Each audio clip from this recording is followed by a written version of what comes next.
বলেছিল বিনামূল্যে সার দেবে, বিনামূল্যে সার দিয়েছে। যে কৃষির উপর প্রত্যক্ষ পরোক্ষ বাংলাদেশের 80% মানুষ জড়িত, সে কৃষিকে বাংলার এই সরকার ওই ভারতের প্রেসক্রিপশনে তারা এই কৃষিকে ধ্বংস করার ষড়যন্ত্র বেঁধেছে। শেখ হাসিনা করে সারা দিয়ে বাংলাদেশে সেদিন 5 ভাগ মানুষ ভোট দিতে যায়নি। আপনারা কি ভোট দিতে গিয়েছেন? আপনারা ভোট দিয়েছেন? আপনারা জানেন দেশের 95 ভাগ মানুষ যায়নি। যখন আমরা সভা করছি তখন বাংলাদেশের পুরো শ্রেণীপেশার মানসিক ভাবে সবচেয়ে বেশি খারাপ করেছে বাংলাদেশের কৃষক সভা।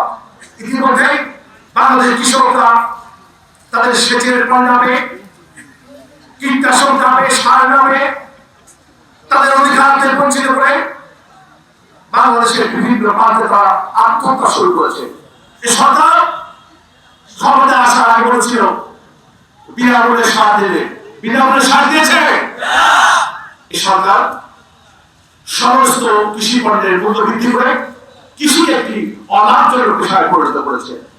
হাজার বছরের কৃষি কালচার আমাদের কৃষি, যে কৃষির উপর প্রত্যক্ষ পরোক্ষ বাংলাদেশের 80% মানুষ জড়িত, সে কৃষিকে বাংলার এই সরকার ওই ভারতের প্রেসক্রিপশনে তারা এই কৃষিকে ধ্বংস করার ষড়যন্ত্র বেঁধেছে। প্রিয় ভাইরা, সাথে যারা নির্বাচন নিয়ে কথা বলে শেষ করবো। সাথে যারা নির্বাচন হয়েছে, সরকারের ডেপুটি প্রধানমন্ত্রী হাজার হাজার কোটি টাকা খরচ করে তার সমস্ত রাষ্ট্রযন্ত্র ব্যবহার করে ভয় ভীতি দেখিয়ে বাংলাদেশের মানুষকে সেই নির্বাচনে অংশগ্রহণ করার আহ্বান জানিয়েছেন, প্রস্তুতির আহ্বান করেছেন।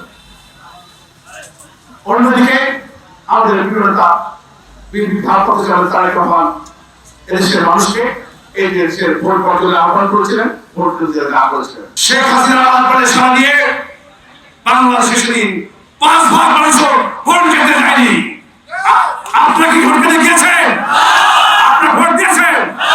আপনারা জানেন দেশের 95 ভাগ মানুষ যায়নি। তারেক রহমান আপনারা সারা দিয়ে বাংলাদেশের 95 ভাগ মানুষ সেই ভোট দেওয়া যায়নি। আমি আমার 40 বছর রাজনৈতিক জীবনের অভিজ্ঞতা থেকে আপনাদেরকে আশ্বস্ত করতে পারি, যে দলের প্রধান তারেক রহমানের আপনারা সারা দিয়ে 95 ভাগ মানুষ বিএনপি মানুষরা সব দলের মানুষ ভোট দিতে চায় না। আমরা যদি কৃষক দল সহ শহীদরা শহীদরা বাংলাদেশে যদি একটি যৌক্তিক আন্দোলন গড়ে তুলতে পারি, অবশ্যই এই 95 ভাগ মানুষ রাজপথে নেমে আসবে। এ সরকার পালানোর পথ থেকে পাবে ইনশাআল্লাহ।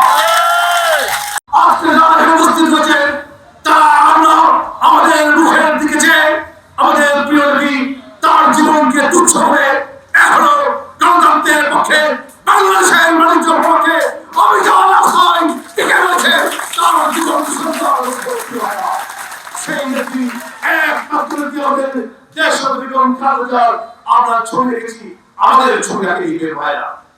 প্রিয় ভাইরা, আরেকজন নেতা যিনি স্বাধীনতার ঘোষক জিয়াউর রহমান, দেশ বেগম খালেদা জিয়ার সুসন্তান, যিনি এই মুহূর্তে বাংলাদেশের লক্ষ কোটি গণতন্ত্র মানুষের একমাত্র আশ্রয়স্থল, ভরসার স্থল, জনাব তারেক রহমান, যিনি ষড়যন্ত্রের শিকার হয়ে বাংলাদেশ থেকে 10,000 কিলোমিটার করে তেল তৈরির পায়ে বসে প্রত্যেক দিন স্ট্রাইকিং মাধ্যমে 17-18 ঘন্টা আমাদের সময় দিচ্ছে, যিনি প্রতিদিন সকাল থেকে সূর্যোদয় থেকে সূর্যাস্ত পর্যন্ত বাংলাদেশ জাতীয় দল তার অঙ্গ সহযোগী সংগঠনকে শক্তিশালী করার জন্য সময়োপযোগী আধুনিক একটি সংগঠনের পরিচালনা করে কাজ করে যাচ্ছে।